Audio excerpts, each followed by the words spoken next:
Nicodemus here. We were having a conversation about the Course in Miracles class that you had last night, and a student asked a really interesting question. Why don't you go into it? Yeah, and this question that was asked last night has been something that I've sat with for so long, and the course doesn't really give guidance specifically on this. So the person was asking, and they use this analogy. I don't know if this came from Warren Buffett or where the analogy, but that everyone we have different relationships with people in our life. There's some people that only around on the front porch. There's others that you invite into your house. We're saying this like symbolically. Others are allowed into the living room, and others can go upstairs, even less are allowed to go upstairs into the bedrooms, the master bedrooms, things like that. So what they were implying was that not everybody is knowing, like, when to use boundaries, like, and the person was asked a question, like, "I just didn't have the best feeling about this person." And were in relationship with someone who also studies the course and saying, "Well, we get to forgive, and really there is no such thing as a front porch, that in the sonship, like the course is talking about, everybody's allowed in." And it was really brings up an interesting idea of like this, how do we navigate through the world practicing forgiveness and still have different types of relationship? There's some people out there that have, whether you want to call rituals or they play around with darkness. There's many people out there like that. Does that mean that everybody is like you get to hang out with everyone that's like that? And that they're supposed to be like forgiveness is you're just allowed into my life? I, I I've sat with that question, and that was really the question that came up last night. And I sat with that question for a long time. Not just obviously last night. Last night I spoke into it, but for myself, like, what does forgiveness look like? And I think there's a key point of what a distinction in the course between form and content.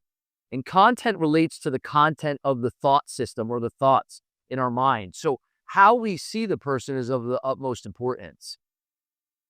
The form of the relationships all shift. I mean, first off, I said this last night, there's only 24 hours in a day. If I sleep 8 of those hours, it's 16 hours. I made a joke. I said, you know, I'm hanging out most of those hours with my wife and my family. Anybody I'm going to let in I would want to add to that in terms of form of the relationship. But the content of mine and how I see people in the world, like I always want to offer forgiveness and love, even if somebody acts out of insanity. Now, does that mean that I allow them into my personal space? Jesus doesn't say anything about it like that specifically in the course. He never talks about the way your relationship should look. He actually does say it's important for us to not dictate what the relationship should look like, but let the Holy Spirit guide us. And I think of this in this version of A Course in Miracles, which is there's these cameos I talk about. I talked about this in class, and one of the cameos comes from the Chain of Miscreation. It's cameo 14.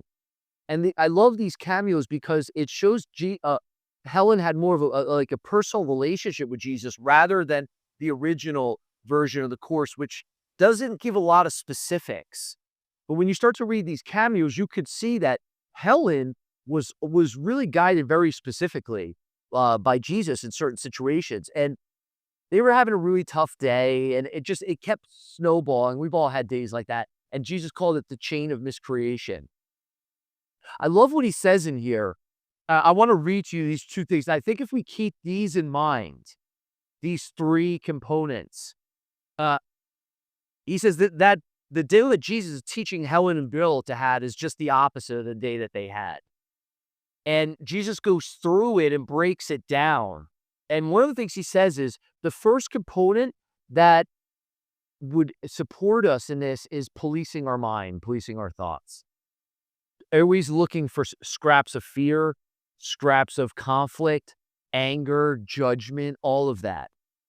Now, some people could say, well, if I have a certain sense, is that a judgment of another person? Like if I'm just going like, I have an intuition. But the thing about it is what I said last night is each of us has a very specific curriculum. Still, everyone that comes into your space, whether it's physical or even in your thoughts, you should always offer a blessing to them. But that doesn't necessarily mean that we can't have boundaries and make requests and have agreements with people. And some people you might not have in your space like that. So the first thing is policing our thoughts, going back to what Jesus is saying here, policing the mind, always looking for thoughts that need correction. The second is asking for guidance.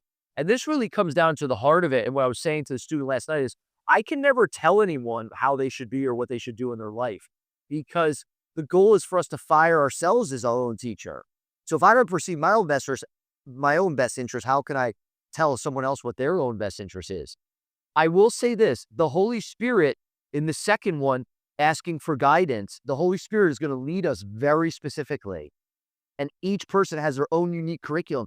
For somebody else, it could be loving from a distance and walking away from a situation that maybe is not healthy for them. Someone else could be, but still to offer blessings and forgiveness. Because what I said last night is that even though there might be like a front porch, a living room, and upstairs in the form of our relationships, there's no distinctions in the mind. That all thought, all of us are connected at the level of thought and what the Course would call the sonship through our mind. All minds are joined ultimately. So how I see this person and whether I can offer them a crown of thorns or a gift of lilies, that's what is the key. So what Jesus says is never leave a brother or sister without offering a blessing to them. Now, but the form of the relationship, I have no idea. Ask the Holy Spirit, which is the second one, ask for guidance. And the third one is giving miracles, extending miracles out to everyone that we meet. And behavior that Jesus describes as us practicing he says, kindly, healing, gracious, respectful, and courteous. So we can be that in relationship and keep practicing that and offer that. Now, what the form of the relationships are going to look like, who knows? But what Jesus says is practicing, policing our mind, even in the very little things, asking for guidance, even in very little things, behaving lovingly, even in very little things. And as a result, the typical day in which unloving thoughts and unguided decisions lead to hurtful actions would be replaced by a new day in which loving thoughts and guided decisions would lead to healing actions. And that's ultimately our goal. What that's going to look like in relationships for you, say a prayer on it. Ask for guidance. Where do you get to maybe practice things like requests and making agreements with people and having boundaries and speaking up and having maybe difficult conversations? And what do the forms of the relationships look like? I don't know. That'll be for you to discover. But always remembering that the miracle is about the shifting of our minds and how we see the world and the expression of love into the world. So policing our thoughts, asking for guidance, and expressing miracles. And he says in the giving miracles is exactly how he says it, in giving miracles. So let's practice that in our relationships. And that not the focusing so much on the form of the relationship, but as much as to where you see it from and do you offer a blessing to all beings in your thoughts, whether they show up in your space, and then asking for guidance in what the relationship should look like from that place.